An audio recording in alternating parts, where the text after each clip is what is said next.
तो चलिए आज जानते हैं एक ऐसी कहानी के बारे में जिसमें एक गुप्त योजना थी, एक बहुत ही साहसी नेता थे और एक ऐसा बहिष्कार था जिसने 1921 में ब्रिटिश हुकूमत की चूलें हिला दी थीं। ये है गट्टाशिली की भावना की कहानी। हम बात कर रहे हैं साल 1921 की। सोचिए वो दौर कैसा रहा होगा जब असहयोग आंदोलन की आग पूरे भारत में फैल चुकी थी। हर गली, हर शहर में ब्रिटिश शासन के खिलाफ विरोध की आवाजें गूंज रही थीं। माहौल में ना देशभक्ति का एक अलग ही जुनून था। तो सवाल ये उठता है कि भाई ऐसे माहौल में जब चारों तरफ विरोध ही विरोध था, तब भी अंग्रेजों ने एक गुप्त योजना बना डाली।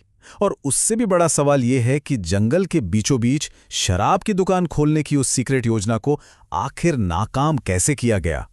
तो सबसे पहले बात करते हैं अंग्रेजों की उस गुप्त रणनीति की। देखिए, ये सिर्फ एक दुकान खोलने की बात नहीं थी। नहीं, ये तो असहयोग आंदोलन की आग को बुझाने की एक बहुत सोची समझी चाल थी।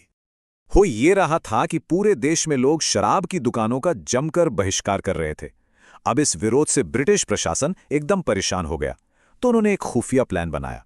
मकसद साफ था, आंदोलन को कमजोर करना और साथ ही साथ अपना रेवेन्यू भी बढ़ाना। उनका प्लान 3 हिस्सों में था और हर कदम बड़ी चालाकी से उठाया गया। पहला, दुकान खोली जाएगी गट्टाशिली के घने जंगल में ताकि किसी को कानो कान खबर ना हो। दूसरा, टेंडर की पूरी प्रक्रिया को एकदम सीक्रेट रखा जाएगा, आम लोगों तक तो बात पहुंचनी ही नहीं चाहिए। और तीसरा, सिर्फ व्यापारियों को चुपके से बुलाया जाएगा ताकि बोली लग सके, मतलब एक तरह का परफेक्ट सीक्रेट ऑपरेशन। और यहीं पर हमें 2 अलग अलग इरादों का सीधा टकराव देखने को मिलता है। एक तरफ थे अंग्रेज, जिनका मकसद था देशभक्ति को कमजोर करके पैसा कमाना, और दूसरी तरफ थे नारायण राव मेघावले जैसे देशभक्त, जिनका बस एक ही लक्ष्य था, एकजुट होकर देश के सम्मान की रक्षा करना। लेकिन कहते हैं ना, हर प्लान में कोई ना कोई कमी रह ही जाती है। अंग्रेजों की इस योजना में भी थी, और वो कमी एक हीरो के रूप में सामने आई, नारायण राव मेघावले। अंग्रेजों को तो यही लग रहा था कि उनका ये प्लान एकदम फुल प्रूफ है, किसी को पता ही नहीं चलेगा। पर वो गलत है। ये खबर लीक हो गई और पहुंच गई एक स्थानीय नेता तक।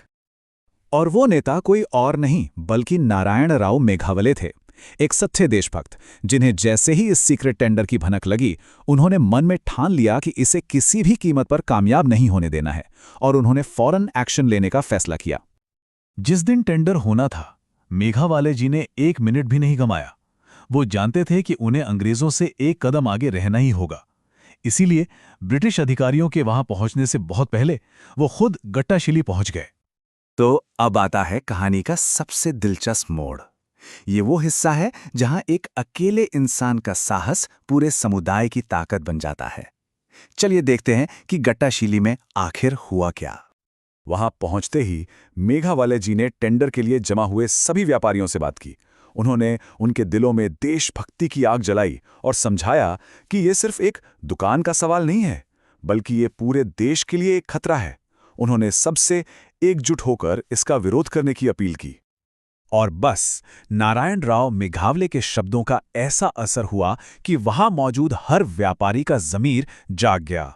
उस एक पल में उन सब ने मिलकर फैसला कर लिया, मुनाफा बाद में, पहले देश का सम्मान। तो अब सबसे जरूरी सवाल, इतनी बातों के बाद, इतनी एकता के बाद नतीजा क्या निकला? क्या किसी भी व्यापारी ने बोली लगाई? जवाब है 0। एक भी नहीं। किसी एक व्यापारी ने भी शराब की दुकान के लिए टेंडर नहीं लिया। ये एकजुटता की एक खामोश मगर बहुत शानदार जीत थी। लेकिन कहानी यहीं खत्म नहीं होती। इस एक जीत का असर बहुत गहरा और दूर तक होने वाला था। अब देखते हैं कि इस कामयाब बहिष्कार के बाद क्या क्या हुआ। नतीजा बिल्कुल साफ था। एक भी बोली नहीं लगी और अंग्रेजों की रेवेन्यू कमाने की सारी योजना धरी की धरी रह गई। उन्हें हुआ तगड़ा फाइनेंशियल लॉस। अब अंग्रेज भी कहां आसानी से हार मानने वाले थे।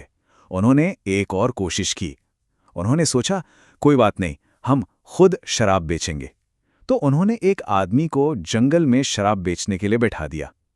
लेकिन गट्टाशिली के लोगों की एकता तो देखिए, एक भी इंसान उनसे शराब खरीदने नहीं गया। तो कुल मिलाके हुआ ये कि इस एक बहिष्कार का असर फैलता चला गया। अंग्रेजों को भारी आर्थिक नुकसान हुआ, उनकी खुद शराब बेचने की कोशिश भी बुरी तरह फेल हो गई। और सबसे बड़ी बात, इस आंदोलन से प्रेरणा लेकर कल्लार जाति के लोगों ने भी एकजुटते दिखाते हुए अपनी शराब की दुकानें खुद ही बंद कर दीं। तो आखिर इस पूरी कहानी से हमें क्या सीख मिलती है, इसकी विरासत क्या है, और गट्टाशिली की ये भावना आज भी इतनी मायने क्यों रखती है? असल में गट्टाशिली के लोगों के लिए ये सिर्फ एक दुकान का विरोध नहीं था। उनका मानना था कि शराब एक ऐसा जहर है जो सिर्फ पीने वाले की जिंदगी बर्बाद नहीं करता, बल्कि पूरे समाज को, बच्चों के भविष्य को और आने वाली पीढ़ियों को भी अंधेरे में धकेल देता है। यही वो सोच थी जिसने उन्हें एक साथ खड़ा कर दिया। गट्टाशिली की कहानी हम सबके लिए एक सवाल छोड़ जाती है। एक अकेले इंसान का साहस और उसकी हिम्मत पूरे समुदाय को एकजुट करके क्या कुछ हासिल नहीं करवा सकती? इस पर विचार जरूर कीजिएगा।